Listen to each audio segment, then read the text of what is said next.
Well, I needed a new archery sight, and then apparently I ended up with a new tackle box. Let's talk about it.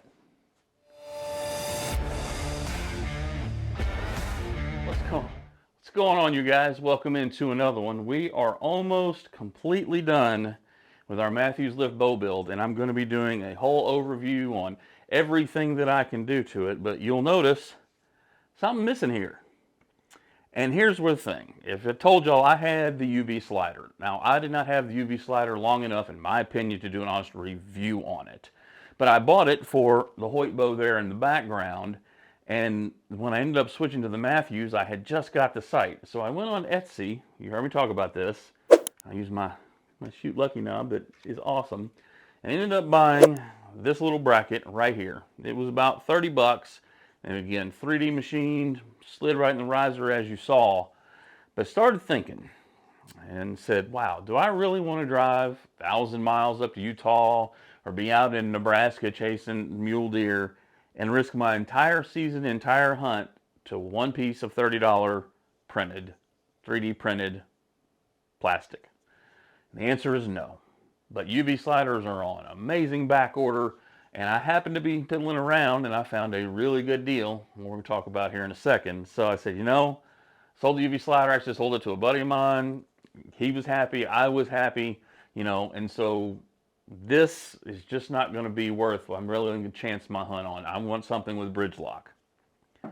So we bought the Hog Father by Spot Hogg, not the Fast Eddie. So what we're going to do here is we're going to do a deep dive down onto the table where I'll show you everything that comes in the box. Then we'll sit down and we'll actually talk about the bow. Talk about the bow on the site, what we like about it, and we'll go on from there. So y'all stay tuned. All right, a little overview of the Hogfather tackle box. And what do you get and why did I get it? So here we go. There is everything you get in the case, which again, like I said, I'm never going to take this case anywhere, but so I'll go over the accessories first and we'll get to the sight. So just like you saw on my slider, you do get ring caps that go around the outside of the sight. Again, depending on what peep you have, how close you mount the sight to the bow. There's a lot of different things that can affect that. We have mounting screws if you were to mount this directly into the riser, because again, this is technically the dovetail, but it will work with the bridge lock, and I'll show you that. This is the knob that you have that comes with it to mount it again. Secure it into the dovetail mount, and then you get the sight itself. I'm going to set this down. We'll go into that in a second. You also get, stuffed in the top there, all your paperwork, and I believe, so I don't have the loophole video all over again, yes, that's all that's in the case. The case out of the way, and I'll show you one accessory that I bought. So here is your sight tape that has your calibration tape, and again, I think there's like 40 tapes on it. Again, just how to mount, parts list, basically documents and stuff that we're not going to use. Why would we, right? So there is the sight, all 1 stinking pound of it. And like I said, we will remove this part off here, and that will allow the bridge lock. You can see it's got the different indentions for the bridge lock. What sight did I get? I went with the triple pin vertical. So that is what you get in the box with this sight. You can see you've got your 3 different pointers there. That's because you have 3 different pins. Again, these rings, like I was saying a second ago, screw off. This is the biggest.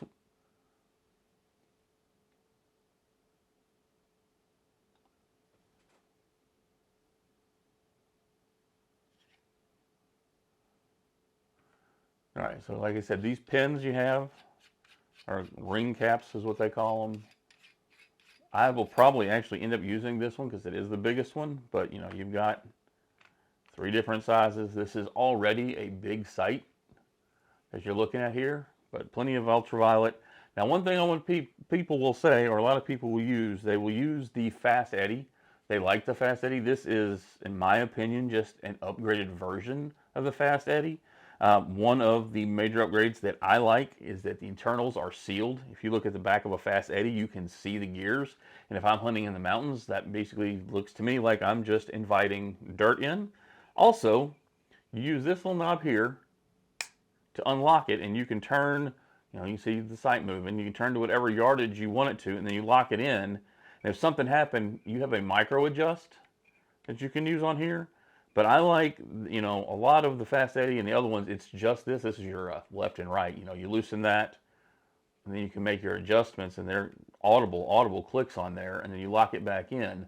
But the Fast Eddie uses that to control the dial, and I don't want to be flipping and flapping. I like that I can be in my sight, just pull it, turn wherever I need to turn, flick it back. I don't ever have to remove my hand. I can do it with multiple fingers, thumb. The ergonomics of this are just fantastic. Now, this thing is heavy. It is built like a Sherman tank. But that is an oversight of the bow. Like I said, you got your triple pin.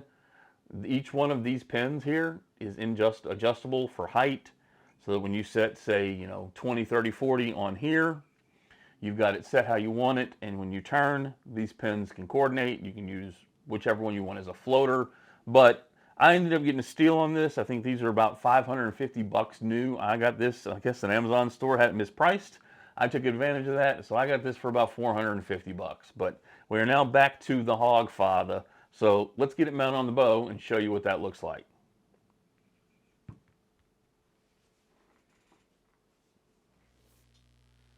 Well, and through the joys of time, space, travel, and editing, she's on the bow. Like I said, you see the detents there. You just got to find the right one. I like to keep the bow as the sight here close to the bow. Again, if I was a target guy and was shooting a smaller peep, I could push it further out and probably be more accurate.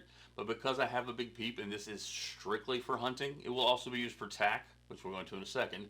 But this is how I've got it set up for now. Subject to change. You got to go out and shoot anything before you know what it's actually going to be. Like I said, that thing is just rock solid on there. I liked it. Like I said, I checked it, and I can still get my arrow out, but I can also still one-handed, adjust the sight as need be, click it back in.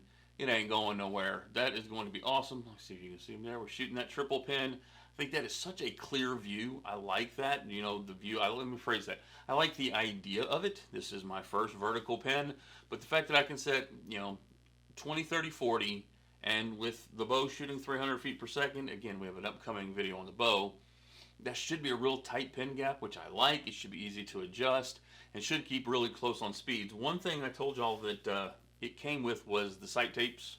Hold that right side up for you. These go out to 100 yards, so I did pay the $14 and got the extended ones. Yeah, got the extended. So what I did, so one thing I did mention was that it comes with all the sight tapes, but these are 100-yard sight tapes. I actually went on Amazon, paid like $14.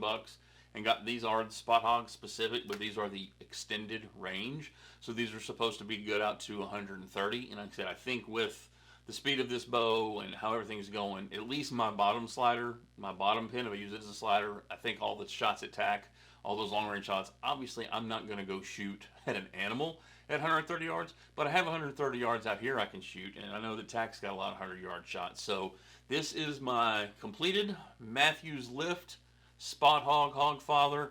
That's the sight we're running. Again, it's enclosed, unlike the Fast Eddie. I like everything about it. It's just a little about $100 more, but I went with the triple stack head. Came with a free tackle box. So I'm super excited. I'll keep you updated again as these videos go on how the equipment's working. So we're going to put this away and we're going to get on ready to film the whole overview so I can show you what did this thing cost. See you in a minute.